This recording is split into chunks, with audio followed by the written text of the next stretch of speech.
খেলানো হতে পারে সেই সম্পর্কে বলতে গিয়ে আমার কাছে মনে হয় যে হার্ষা ভোগলে পুরো ব্যাপারটাকে ক্লিয়ার করে দিয়েছেন যে 4 জন যে ক্রিকেটারকে খেলানো হবে সেই 4 জন ক্রিকেটারে হচ্ছে একজন ফিচ, একজন পাথিরানা, একজন গ্রিন আর একজন সুনীল নারায়ণ।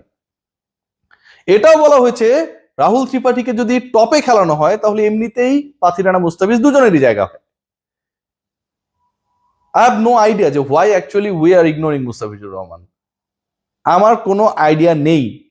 আপনার ইম্প্যাক্ট ক্রিকেটের অপশন রয়েছে, আপনার রাহুলকে টপে তুলে খেলানোর অপশন রয়েছে, এবং এই অপশন ভুলে যান। 3 জন ক্রিকেটারকে আপনি 120 কোটি রুপি টোটাল খরচ করতে পারতেন, যার মধ্যে আপনি প্রায় 65 কোটি রুপি নিয়ে মিনি অকশনে নামলেন, মানে আপনার মেইন দলটাকে ওখান থেকেই গড়বেন, এবং ওই 65 কোটি রুপির মধ্যে আপনি 53 কোটি রুপি দিয়ে কিনেছেন 3 জন ক্রিকেটার, যার একজন মুস্তাফিজুর রহমান। মানে 65-র মধ্যে 53 কোটি রুপি দিয়ে যে আপনি 3 জন ক্রিকেটার কিনেছেন, আপনার টোটাল পার্সের 90% আপনি খরচ করেছেন, অলমোস্ট 85% খরচ করেছেন এই 3 জনকে কিনতে।